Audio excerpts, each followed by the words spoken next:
Okay, as usual, I'm a little late. I'm doing a video on this Ryobi hinge kit. There are a zillion of them out there. Videos there is.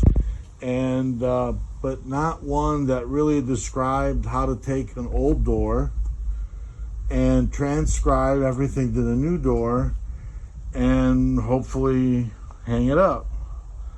So first problem I have is that all the doors at Menards that I went to buy were subpar quality.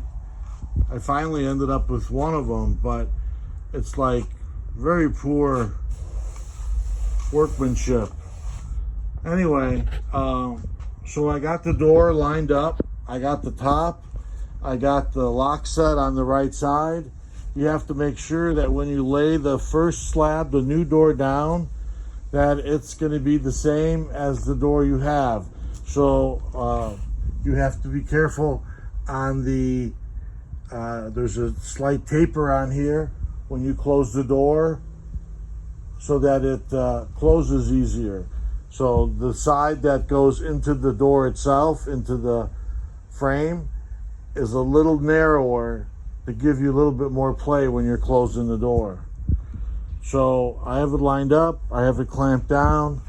I'm going to transfer the lock set, and we're going to transfer the hinges, and then I'm going to use the new tool and hopefully not mess it up. Here we go. So I'm basically just using a square to transfer the lines straight up and down on each side. And then I'll have to measure from there to here and scribe that in there so that I have what the hinge looks like. And then we'll do the lock set. So basically you end up with two lines that look like that. Okay, so here we're going to measure the depth of the hinge, and just going to use your adjustable square and tighten that up, and then you'll transfer that to there like that. There we go. Okay, here's my hinge from the door, and we're going to lay that up here,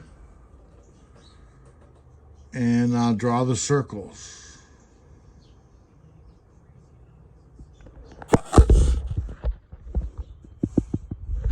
Okay, so after you're done with the hinge, you should end up with an outline like that. All right, so we've now marked up the door, and I'm going to take the top door off and set my router up and go from there.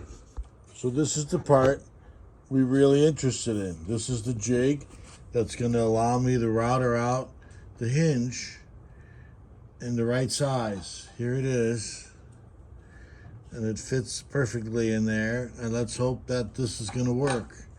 All right, cross your fingers. Here we go. Okay, here's my first attempt. I guess I should have spent a little bit more time making sure I had it all.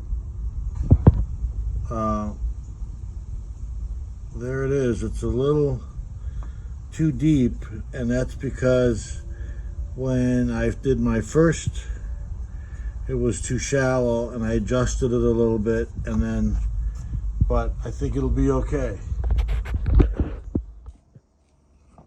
So the one thing I've noticed is if you over tighten it, this wants to pop out and lift up.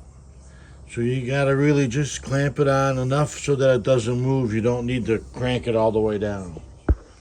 All right, so here we are. I just got done staining the door. This is how the hinges turned out. They look pretty good.